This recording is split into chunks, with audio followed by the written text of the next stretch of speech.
a Hebreos capítulo 6, verso 6. Este mensaje lleva por título una advertencia al que vuelve atrás. Hebreos capítulo 6, verso 6. Nos hemos aventurado a estudiar la epístola de los Hebreos. Hemos estudiado ya bastante tiempo. Hemos dedicado horas de estudio para poder tener un acercamiento más preciso a las enseñanzas de este precioso libro, mis hermanos. Y hoy estamos abordando uno de los pasajes más controversiales de todos los libros, una de las porciones más controversiales de entre todos los libros de la Biblia. Y Hebreos 6:6 es uno de ellos también. Este pasaje que nos habla la Escritura, al cual dice: y recayeron, sean otra vez renovados para arrepentimiento. Después de lo que diré, he llegado a los límites de lo que he podido entender acerca de lo que habla Hebreos 6, y me ha ayudado mucho los estudios que hemos tenido en el trayecto de estas semanas al observar todo lo que tiene que decir antes para entonces poder hablar así. Entonces, hermano, esperando que sea de bendición este mensaje, vamos adelante con este mensaje que lleva por título, repito, una advertencia al que vuelve atrás. Habiendo expuesto, mis hermanos, en los pasados mensajes que tanto los incrédulos como los profesantes de la boca para afuera dentro de las iglesias pueden subir tanto. Hablamos metafóricamente, ilustramos como una escalera. Un incrédulo puede subir tanto en el camino de la salvación. Puede avanzar sobre los peldaños con pasos firmes sobre los peldaños de la salvación, sobre esta escalera. Y de esto nos habla Hebreos 6. ¿Cuánto puede subir un incrédulo percibiéndose a sí mismo como un creyente?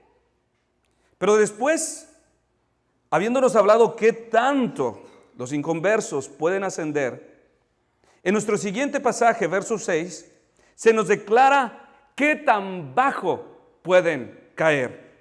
Tales afirmaciones las tomamos de nuestros versos 4 y 5 de Hebreos, el cual nos presenta el ascenso comenzando desde lo más bajo hacia lo más alto, diciendo, desde el primer peldaño: porque es imposible que los que una vez fueron iluminados y gustaron del don celestial y fueron hechos partícipes del Espíritu Santo y asimismo gustaron la buena palabra de Dios y los poderes del siglo venidero.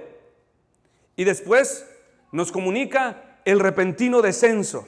Y recayeron, sean otra vez renovados para arrepentimiento, crucificando de nuevo para sí mismos al Hijo de Dios y exponiéndole a vituperio. Nuestro verso a estudiar comienza diciendo: y recayeron. Recayeron. La palabra recayeron en su original tiene una connotación que significa caer desde un objeto, caer desde un lugar, desde una posición, o también tiene la misma connotación de derrumbarse. En este sentido de la palabra podemos ilustrarlo como aquella casa grande, la cual sí efectivamente ha sido construida, ha sido hermoseada por fuera, sin embargo está fundamentada en el suelo, no tiene un cimiento sólido, no tiene un buen fundamento. ¿Qué va a pasar? La caída de tal casa, por una parte, puede ser progresiva, comenzará a craquearse, poco a poco comenzará a desmoronarse hasta no llegar a ser más que ruinas. No tiene fundamento. O podría colapsar en un instante, derrumbarse después de que una fuerte tormenta azote contra ella. Tal y como nos lo dijo el Señor Jesús en Mateo 7:27. Y descendió la lluvia, y vinieron ríos, y soplaron vientos, y dieron con ímpetu contra aquella casa, y cayó, y fue grande su ruina, porque no tenía fundamento. Esta caída, mis hermanos, puede ser ilustrada como aquel hombre irresponsable que sube por una escalera o sube por un poste como un electricista sin las medidas previas de seguridad, sin sus equipamiento para salvaguardar su vida, y de repente cae, fracturando sus piernas, sus caderas, su espalda, sus brazos y esto hace imposible que se vuelva a poner de pie. De esta manera, esta es la intención de lo que nuestro pasaje nos quiere comunicar. De este tipo de caída estamos hablando. Una caída que es constante o una caída que es repentina y total. Muchos están cayendo progresivamente. Muchos dentro de las iglesias se están comenzando a deslizar. Comienzan con una especie de aparente desánimo, de duda, de incredulidad. Sin embargo, su caída será total porque no hacen nada por curarse. Saben que están cayendo, saben que se están deslizando, sin embargo, no hacen nada por curarse, por recuperarse, por ponerse de pie. Se están deslizando.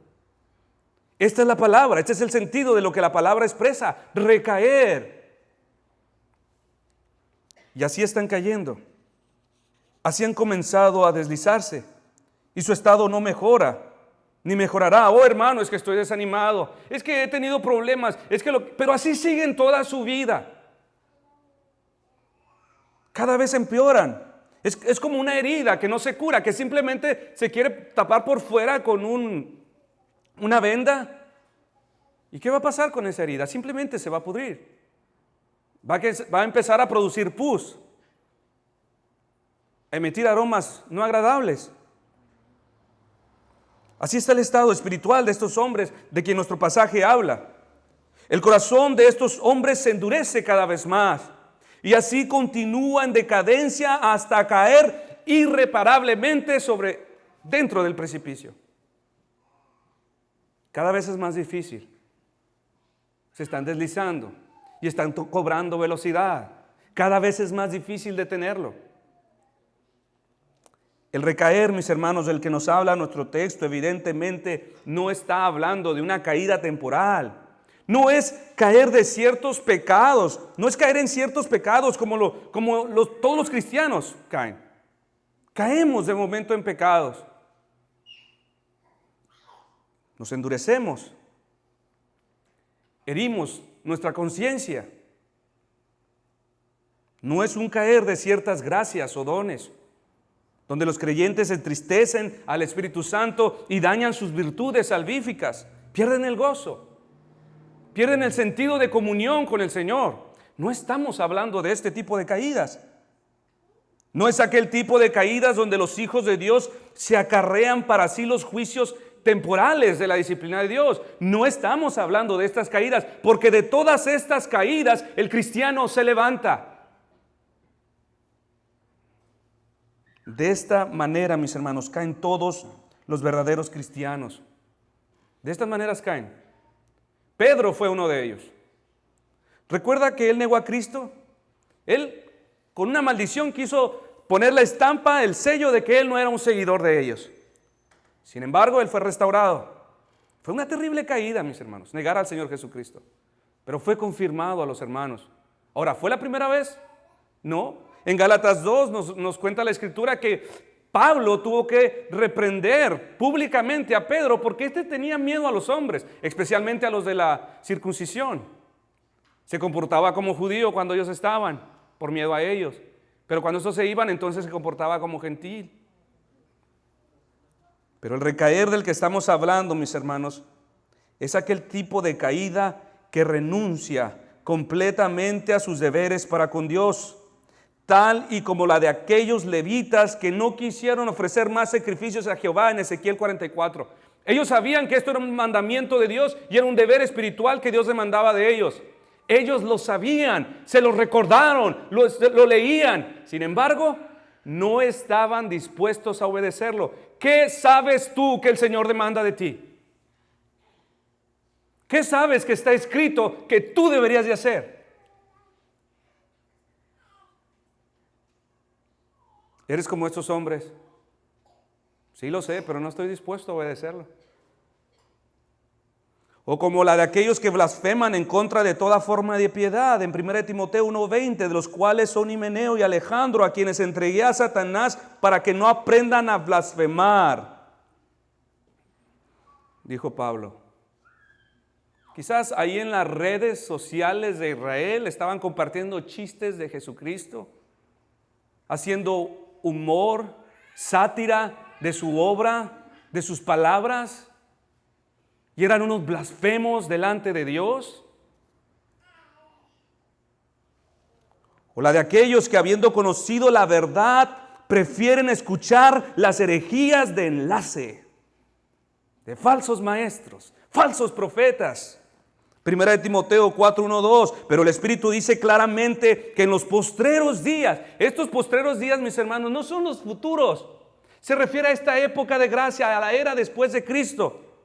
Algunos apostatarán de la fe, escuchando a espíritus engañadores y a doctrinas de demonios. No tienen nada que ver con las Escrituras. Son sensacionales, son emocionales, son místicas.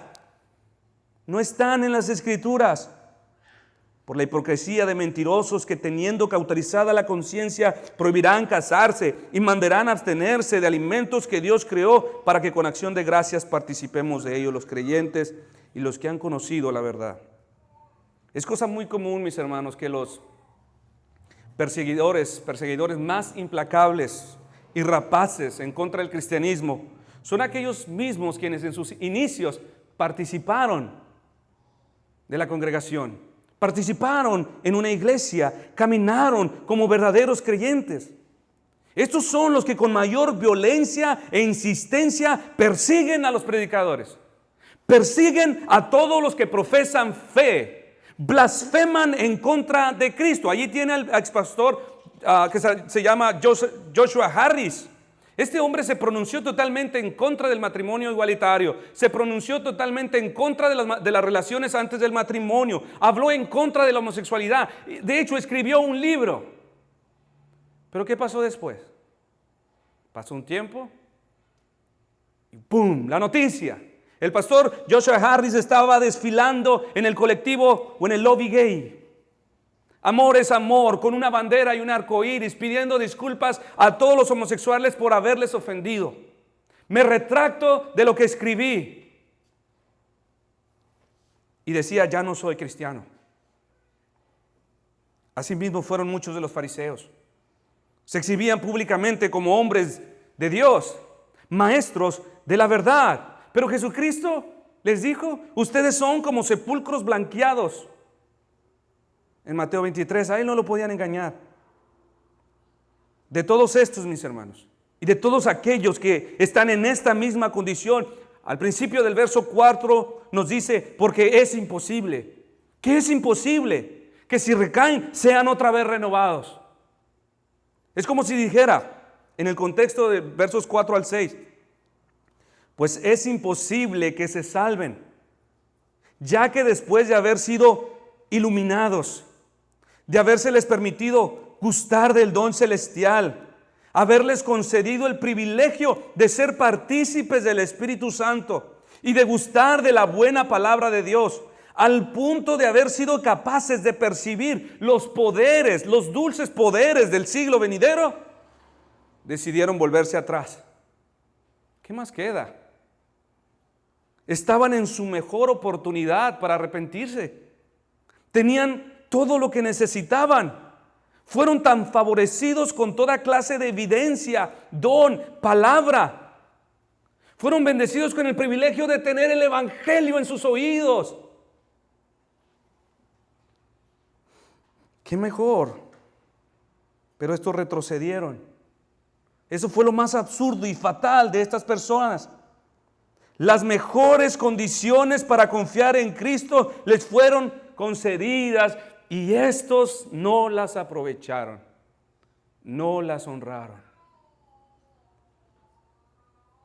Es como si pudiéramos oír la misma voz de Dios, tal y como se los dijo al pueblo de Israel en Isaías 5, y escucharla hoy a partir del verso 4. ¿Qué más se podía hacer a mi viña que yo ya no haya hecho en ella? ¿Qué más podía hacer? Dime, tú que te has vuelto atrás. Es como si el Señor te dijera, ¿qué más podía hacer yo por ti que no lo haya hecho ya? ¿Cómo esperando yo que dieses fruto, que dieses uvas, has dado uva silvestre. Os mostraré pues ahora lo que yo haré. Les quitaré su vallado y será consumida, aportillaré su cerca y será hollada. Haré que quede desierta, no será podada ni cavada, y crecerán en el cardo y los espinos, y aún las nubes mandaré que no derramen lluvia sobre ella.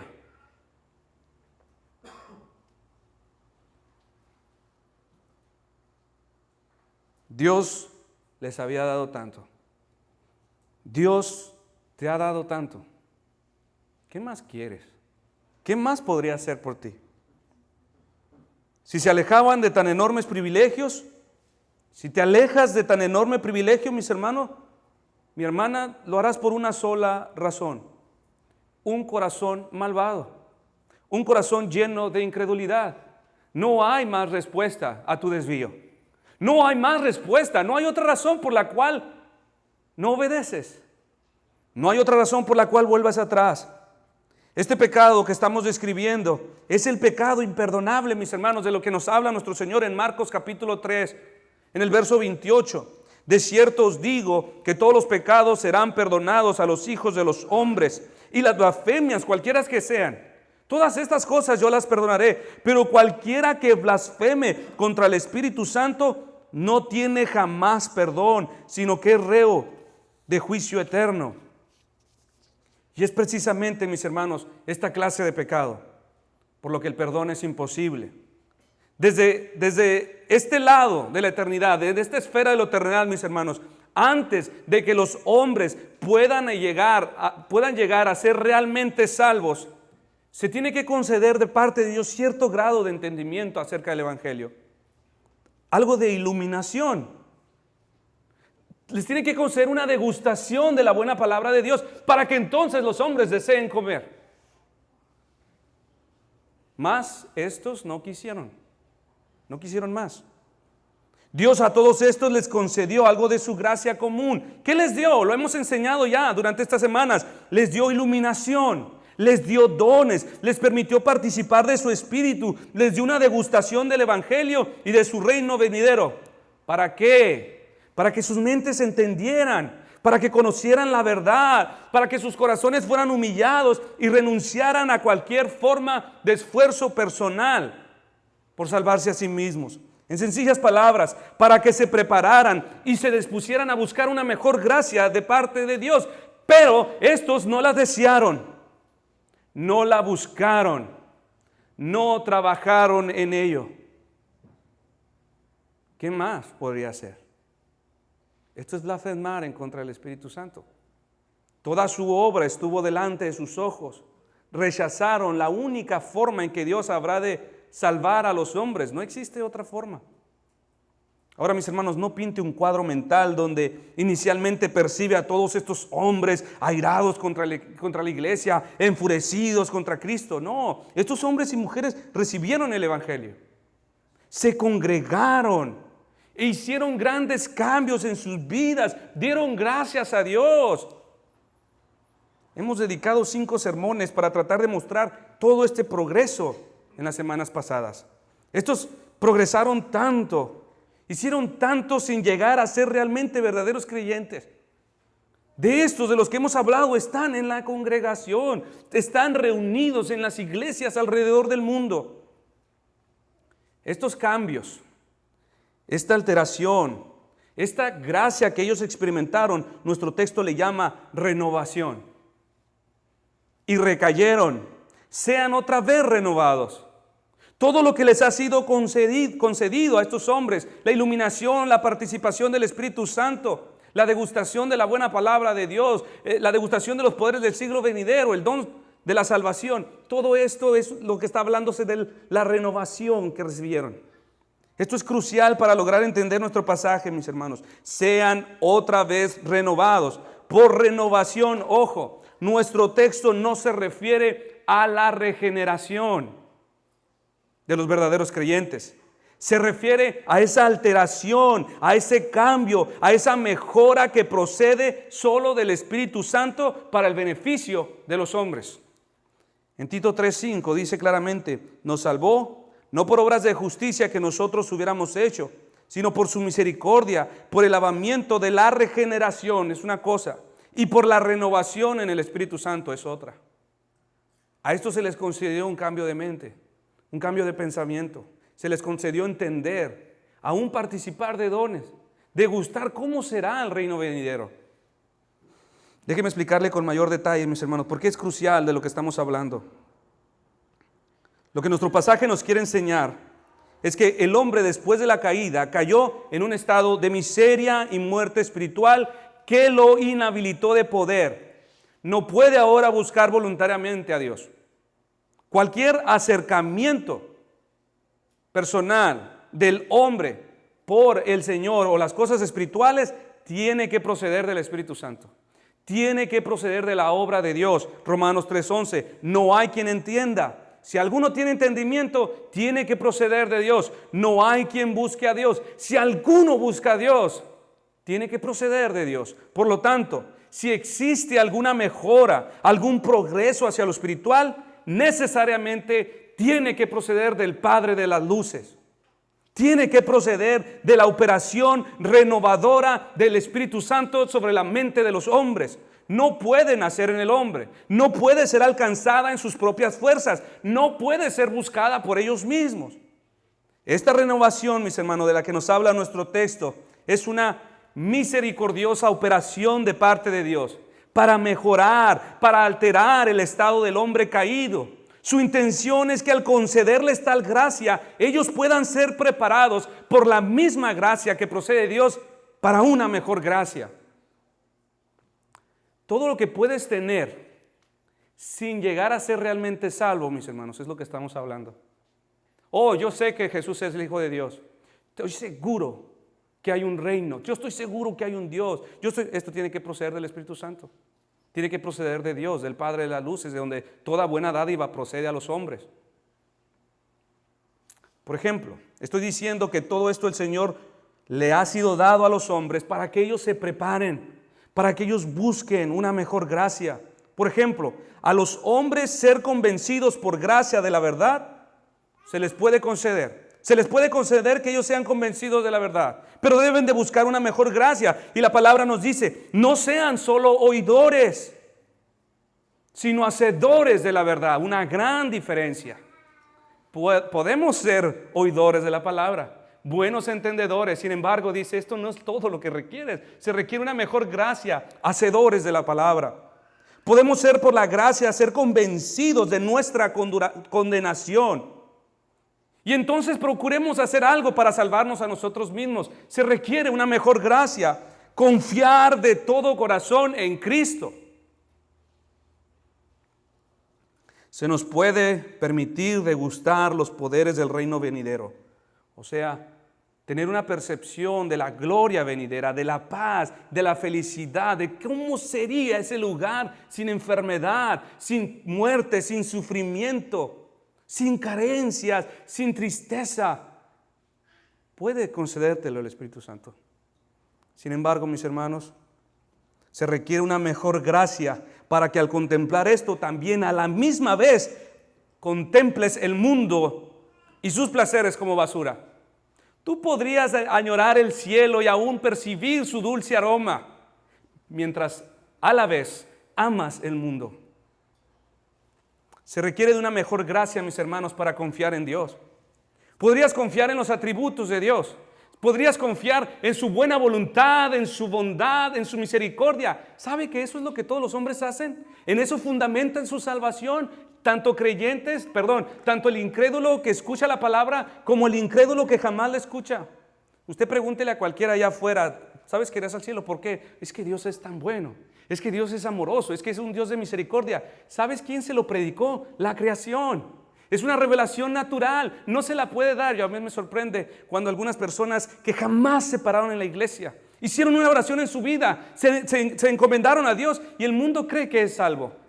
Él solamente tiene una revelación natural del mundo. Esta no sirve para salvar a nadie.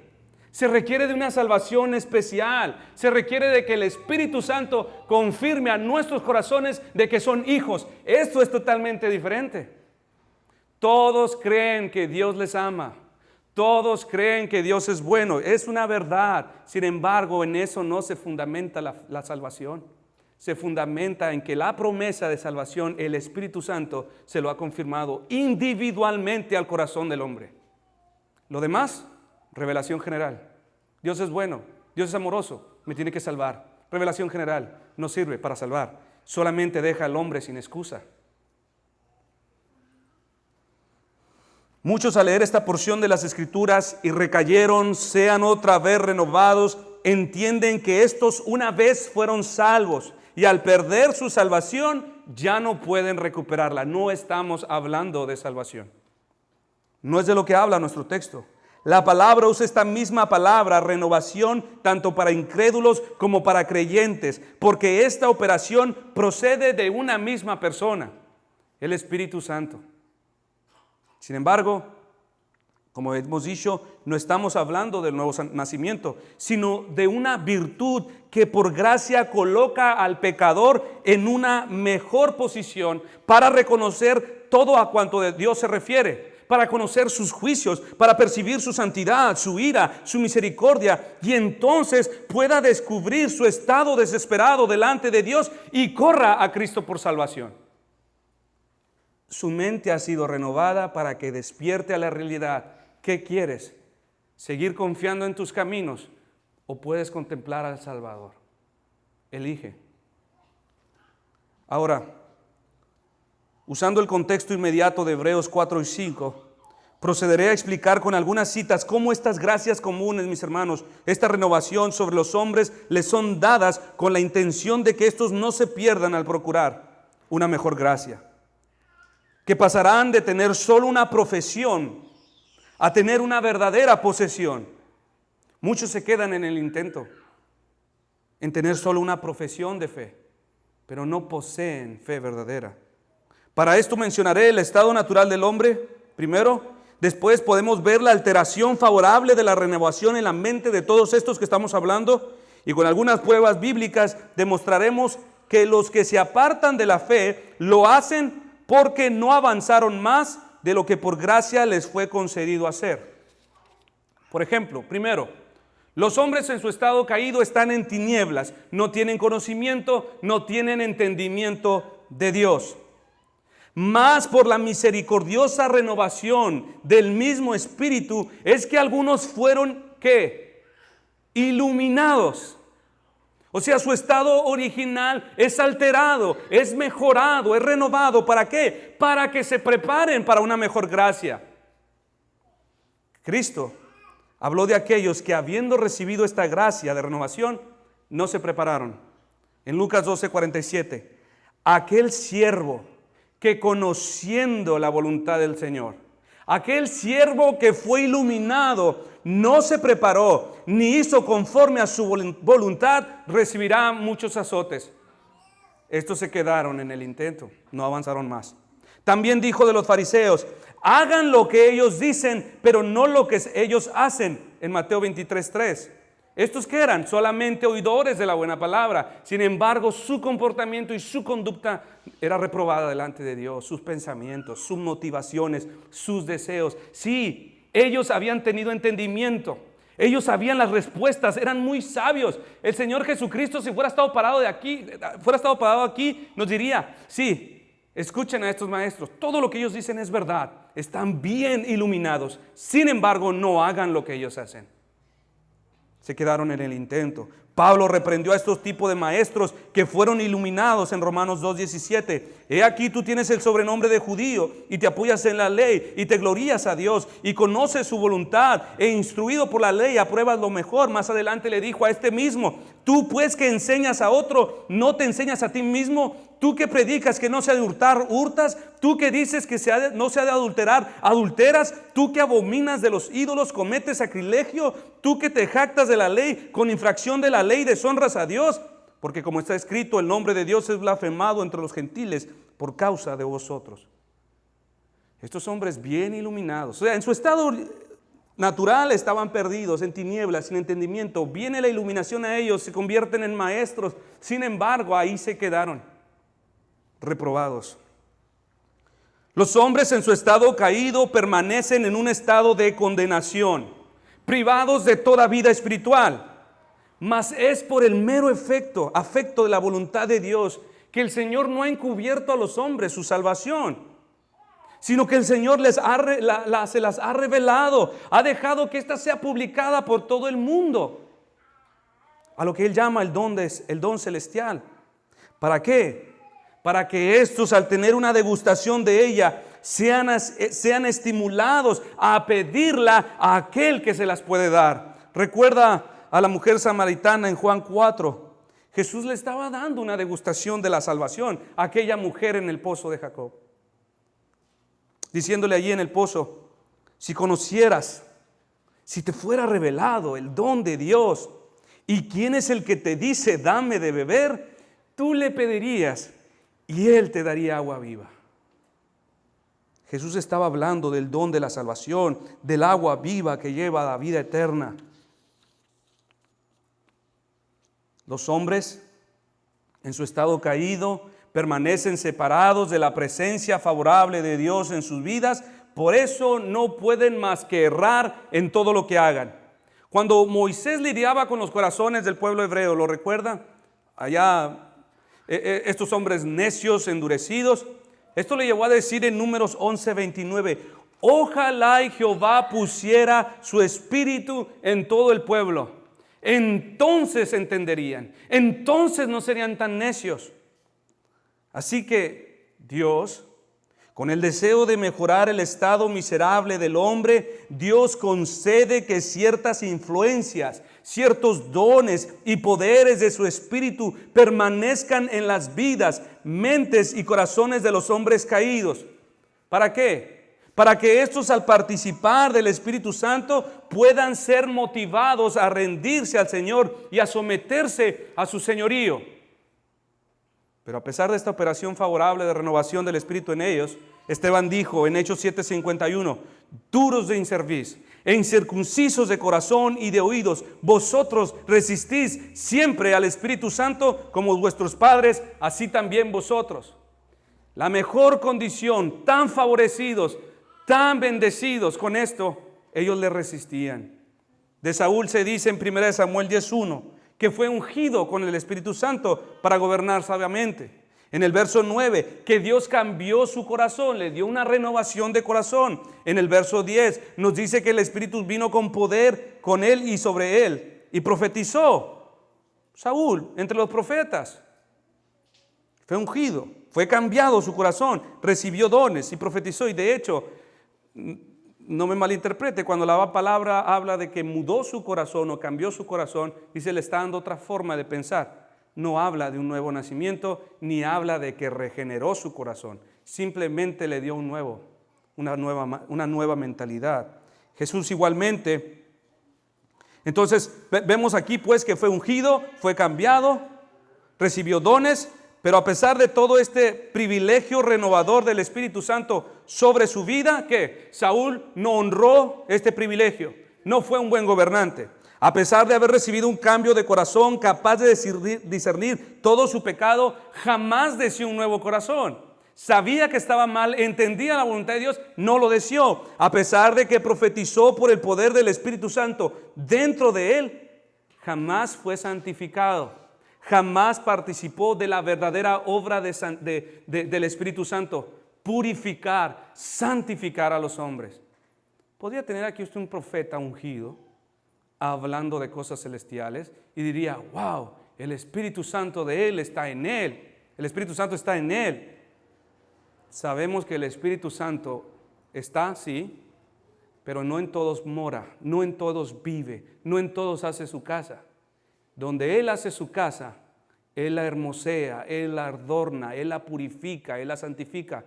¿Podría cualquier hombre profetizarle, mis hermanos? Sin santidad nadie verá a Dios. No son los dones, las evidencias de los salvos, no son los dones, dijo el Señor, que muchos me irán en aquel día y ellos se afianzan en sus dones. Hey, predicamos, enseñamos, hicimos milagros, dones, mira mis dones, mira mis dones.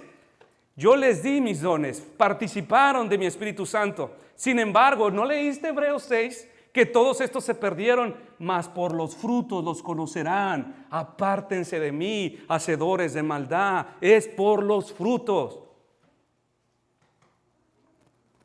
Judas, igualmente, por el Espíritu de Dios en él, predicó, hizo señales, hizo milagros, expulsó demonios. Sin embargo, se perdió para siempre. No tenía ningún fruto de verdadera gracia. Mateo 10:1. Los hombres en su estado natural, mis hermanos, son amantes de la mentira. Son ignorantes. Sus propios razonamientos son necios y su entendimiento es pervertido. Entonces el Señor les concede que gusten de la buena palabra de Dios, tal y como ustedes en esta mañana. El Evangelio, para que éste, al renovar sus razonamientos, puedan ser movidos a no solo creer intelectualmente, no solo amar la verdad, sino más allá, a confiar completamente en aquel del que nos habla este buen mensaje de Dios. Sin embargo, los que recayeron, a pesar de habérseles concedido este gran privilegio, no quisieron permanecer en él. Hay algunos de ustedes que aprueban el Evangelio, la vida de iglesia, pero son y tal como los oidores de Juan el Bautista, a quien Jesús reprobó en Juan 5:35. Él era antorcha que ardía y alumbraba, y vosotros quisiste regocijaros por un tiempo en su luz. Solo un tiempo. Son como Herodes. Herodes fue uno como ellos. En Marcos 6:20 nos dice que él disfrutaba escuchar las predicaciones de Juan, pero solo por un tiempo, porque después él le cortó la cabeza a Juan. Ninguno de estos fue movido a creer verdaderamente. Todos dijeron: es bueno la iglesia, es bueno ir a la congregación, estudiar, participar en los estudios. Es bueno que mis hijos, que mis nietos, que mis sobrinos lean la palabra de Dios. Sí, pero que lo hagan ellos.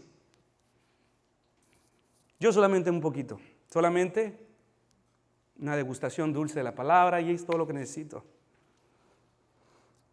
Los hombres, por su condición pecaminosa, no pueden merecer, mis hermanos, ninguna clase de consuelo o esperanza o felicidad en este mundo. Todo lo que deben de tener, y esto es una verdad, todo lo que deberíamos tener, todos los incrédulos, cuando lo fuimos, o si aún permaneces en él, es una expectativa irrevocable de fuego y juicio. Es todo, mis hermanos, porque esa es la verdad para el pecador. Tal y como el rey Belsasar, quien al ver la escritura en la pared, la cual hablaba del juicio de Dios sobre él, dice la escritura, palideció y sus pensamientos le turbaron y se debilitaron sus espaldas y sus rodillas chocaban la una contra la otra. En Daniel 5:6.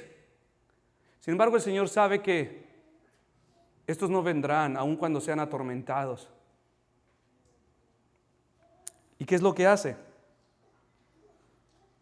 Renueva los pensamientos, mas es por el carácter bondadoso de Dios que, a pesar de que todo lo que los hombres merecemos, les ha permitido saborear los poderes del siglo venidero. Se ha dispuesto a que puedan percibir la dulzura de la promesa futura, el consuelo esperado, la plenitud y gozo que disfrutarán todos los que entren. Y así desprecien esta vida terrenal y sean movidos a procurar un bien más excelente. Pero, tal y como aquel que estaba sentado a la mesa, que escuchó hablar a Jesús de estas cosas venideras, exclamó: bienaventurado es aquel que coma del pan en el reino de Dios, en Lucas 14. O lo que movió a Balaam, ¿se acuerda este hombre apóstata del que nos habló Pedro? Balaam deseó la muerte que mueren los justos y tener el fin que ellos tendrán. Completamente en un estado de incredulidad podían percibir cómo será el reino venidero. Completamente en un estado de reprobación podían decir: es un buen lugar y es un lugar donde todos deberíamos entrar. El cielo. Todos quieren entrar al cielo. Muchos creen que van a entrar al cielo porque Dios les ha permitido una degustación de su promesa. Dios le ha permitido que la saborees para que busques una gracia más excelente. Y en este contexto es que Hebreos 6, del 4 al 6 nos dice, porque es imposible que los que una vez fueron bendecidos con toda esta poderosa renovación, toda esta mejora, toda esta gracia preparatoria en sus vidas, es imposible que después de habérseles concedido tanto y recayeron, sean otra vez renovados, dice. Ya más no puedo hacer. ¿Qué más podría hacer el Espíritu Santo por ellos? Si siempre le resistieron, si no le creyeron, si al final se gozaron un poco en su luz, si solamente se sirvieron de su poder. Ya no hay otra palabra, mis hermanos. Ya no hay otro camino. Ya no existe otra mejor condición para abrazar a Cristo como Salvador. Él les ha dado la mejor posición. El Señor se los ha dado. El Señor se los ha presentado. De cierto os digo, todos los pecados serán perdonados, aún la blasfemia. Pero cualquiera que blasfeme contra el Espíritu Santo, cualquiera que dé la espalda a todo este privilegio, no tiene jamás perdón, sino que es reo de juicio eterno. Ahora, mis hermanos, ¿y de qué no pueden ser renovados todos los que así hicieron? Nos dice nuestro pasaje, para arrepentimiento. Y recayeron, sean otra vez renovados para arrepentimiento. Se menciona la palabra arrepentimiento porque el arrepentimiento es un medio para ser perdonado por Dios. Es el cambio de mente, es el cambio es el dolor por nuestro estado pecaminoso, es la alteración genuina de aborrecer el pecado y amar todo lo santo, amar al Señor, amar a su iglesia, amar su palabra. Produce una vida que, aunque recae muchas veces en pecado, porque mora en él un arrepentimiento que procede de Dios, es agradable delante del Señor. No es solamente que dejó algunos pecados, unos grandes, ¿no? Los más escandalosos. Deja totalmente cualquier forma de pecado. No es que solamente se aparta de aquello que más daño le hace. Dejé el cigarro, dejé el alcohol, dejé aquello, dejé el otro. Se aparta de toda forma de pecado. Esto nos habla de un arrepentimiento verdadero. Pero a pesar de que Dios les ha concedido todo esto que hemos venido enseñando, no se humillaron, no prepararon sus corazones, no quisieron reconocer su culpabilidad, no desearon arrepentirse, continuaron recayendo, continuaron deslizándose y allí estaban expuestos a todos estos privilegios, pero continuaban deslizándose desde las bancas de una iglesia, desde las bancas de una sinagoga.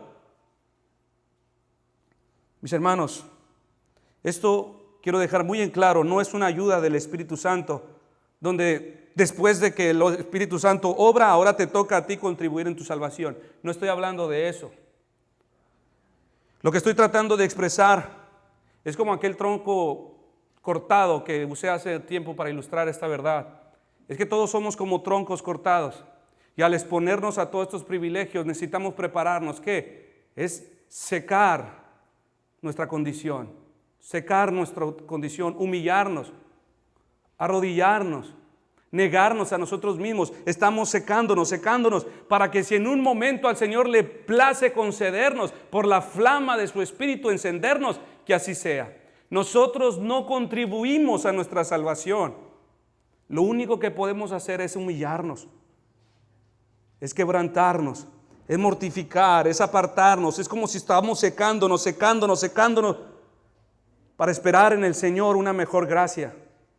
Por la gracia común podemos hacer todo esto, pero sin la gracia salvífica de Dios, el espíritu del hombre jamás se puede encender. Solo lo que podemos hacer es retroceder. Nicodemo, mis hermanos, uno de los principales sacerdotes y miembros del Sanedrín, es un buen ejemplo para todos ustedes. Él no se quedó estancado en el camino de la salvación como todos estos que hemos mencionado. Él avanzó, él preguntó, él buscó, él escudriñó las Escrituras hasta que obtuvo verdadera fe. Nicodemo aún no había nacido de nuevo y pudo ser capaz de confesar, de tener cierto entendimiento, esta iluminación. Rabí, sabemos que has venido de Dios como maestro. Sabemos, porque nadie puede hacer estas señales que tú haces si no está Dios con él. Fueron testigos de la obra del Espíritu Santo. Él era un incrédulo. Y mire la preciosa confesión que hizo. Todo lo que hizo fue escalar, pero seguía siendo tan incrédulo. ¿Qué le dijo el Señor después de que Nicodemo habló todas estas cosas? Nicodemo, necesitas nacer de nuevo. Aunque sabes tanto, Nicodemo necesita ser salvo. Pero sabemos, mis hermanos, que después Nicodemo fue salvo. En Juan 19, del 38 al 39, dice acerca de él, después de la crucifixión de Cristo, donde todos los demás sacerdotes le dieron su espalda y lo crucificaron a Jesús. Después de todo esto, José de Arimatea, que era discípulo de Jesús, pero secretamente por medio de los judíos, rogó a Pilato que le permitiese llevarse el cuerpo de Jesús, y Pilato se lo concedió. Entonces vino y se llevó el cuerpo de Jesús. También Nicodemo, el que antes había visitado a Jesús de noche, vino trayendo un compuesto de mirra y de aloes como 100 libras. No importa que me maten por identificarme con Cristo. Nicodemo es un buen ejemplo a seguir, pues él no fue como los otros fariseos, los otros sacerdotes que se quedaron con la luz del entendimiento y es todo lo que desearon. Él avanzó hasta identificarse con Cristo. Sin embargo, mis hermanos, parece que hay muchos más a los que les ha placido perseguir el ejemplo de los otros rabinos, el ejemplo de todos los principales sacerdotes quienes crucificaron al Señor. Esto lo expresa nuestro pasaje aquí mismo, de todos aquellos que después de recibir todo esto le dieron la espalda al Señor, crucificando de nuevo para sí mismos al Hijo de Dios y exponiéndole a vituperio. ¿Qué es lo que está diciendo? Este pasaje, mis hermanos, está sacando a la luz, extrae de lo profundo del corazón del hombre la verdadera intención, el verdadero principio que gobierna sus corazones cuando se apartan del Señor. Nuestro texto nos dice que el mismo principio que gobernó los corazones de aquellos que crucificaron al Señor es el mismo principio que prevalece, que hoy mora en todos aquellos que después de habérseles concedido todo esto, le dan la espalda. Es como una mano que profundiza hasta allá donde ninguno de ustedes puede ver y dice, por esto te estás apartando, por esto no estás descuidándote. Sin importar qué pudieras decir de labios, mis hermanos, para afuera, todo aquel que se aparta del Señor se pone del lado de quienes le crucificaron. Esto es básicamente lo mismo que hicieron aquellos fariseos. Se sentaron en las bancas para primero escuchar sus enseñanzas. Le siguieron a donde quiera que él iba.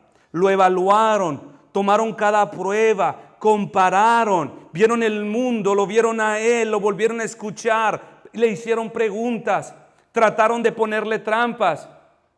Pero después de toda la evidencia, ellos emitieron un veredicto. Este no es el Mesías. Este no es el Hijo de Dios. Este es un impostor, es un engañador que merece recibir muchos azotes. Y esto hicieron.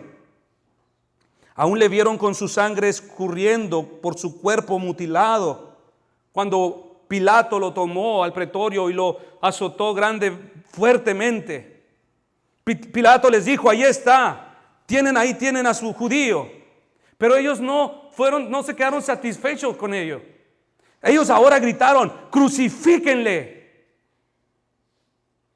Todos, mis hermanos, todos ustedes, los que se apartan, dice nuestro texto, que crucifica de nuevo para sí mismo al Hijo de Dios.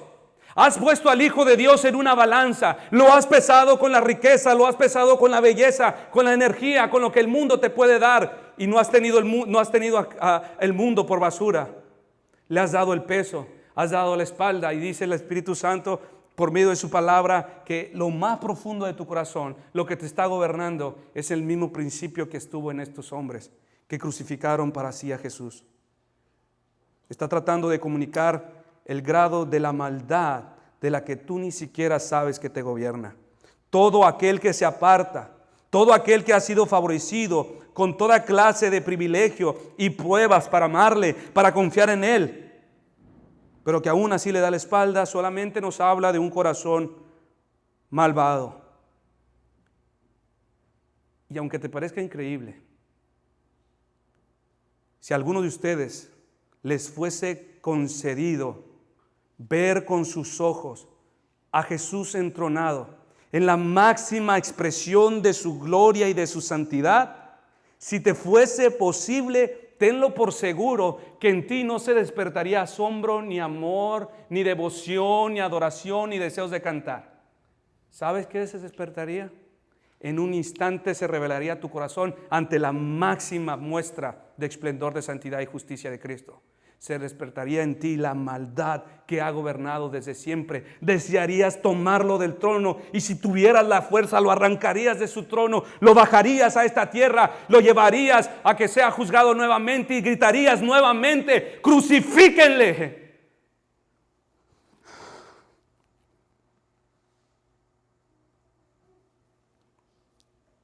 Así de grave es el estado, mis hermanos, de todos los que se apartan.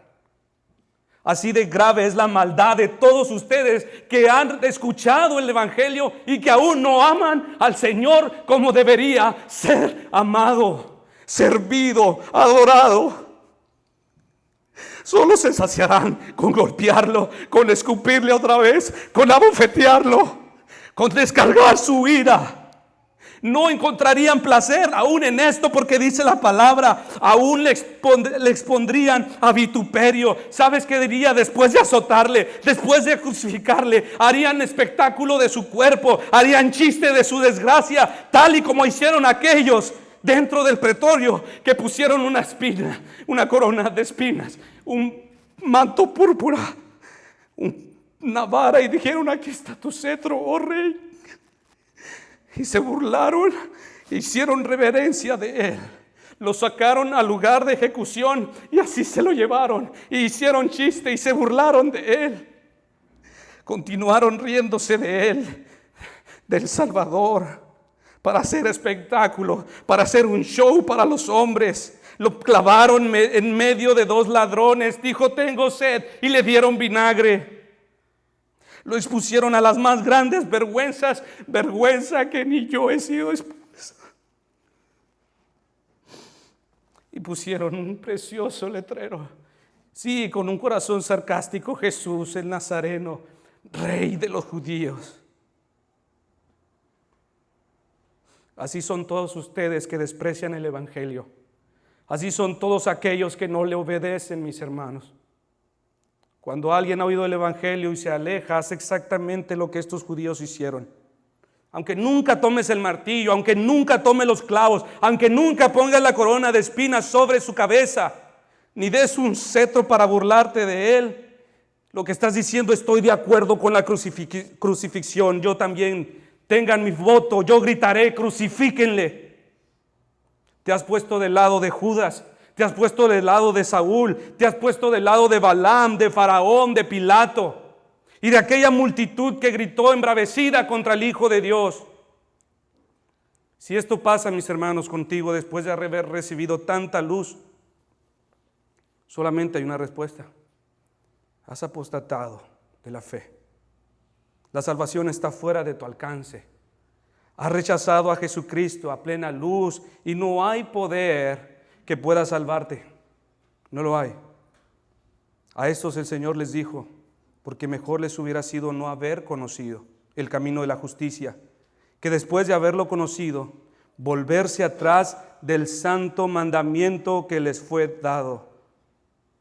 Ahora su herida es incurable. Ahora les espera el más ardiente de los castigos. Hebreos 10:29, ¿cuánto mayor castigo pensáis que merecerá el que pisoteare al Hijo de Dios y tuviere por inmunda la sangre del pacto en la cual fue santificado, e hiciere afrenta al Espíritu de gracia? Si sabes tú, mi hermano, que desde hace tiempo te estás deslizando, lo mejor que puedes hacer es venir a Cristo sin demora, es volver a Él. Lo mejor que puedes hacer es reconocer que estás colocado en la trinchera de los enemigos. Apocalipsis dice que Él regresará y que los que le traspasaron lo verán en toda su gloria, y será grande, grande su lamentación. Arrepiéntete, mis hermanos, y sal de ese lado y únete a los que le han amado. No puedes, lo has intentado quizás. Te repito, hoy es el día de la salvación. No le des la espalda a Cristo. Ven sin demora, pídele a Él. Él es el Salvador. Aun cuando mencionamos que la crucifixión fue obra de estos hombres, fue la mano especial, la obra soberana de Dios, ordenando todas estas cosas para pagar el precio de lo que merecía el pecador. Y hay perdón, hay salvación. Si hoy te he descrito, no desprecies esta luz otra vez. Si otra vez el Señor en su misericordia le ha concedido, le ha placido darte el Evangelio una vez más, no lo desprecies, hazlo pronto. Solamente por un tiempo durará su luz, después se apagará para siempre. Responde a lo que por gracia has recibido. No dejes para después lo que debes hacer hoy. Tener bonitos propósitos para el futuro es una obra satánica, es una obra diabólica, porque sacas a Dios del presente. No hay esperanza sin Él. Si tú dices para mañana, hoy lo sacaste, Él era el único que te podía ayudar. Pongámonos de pie, mis hermanos. Vamos a orar.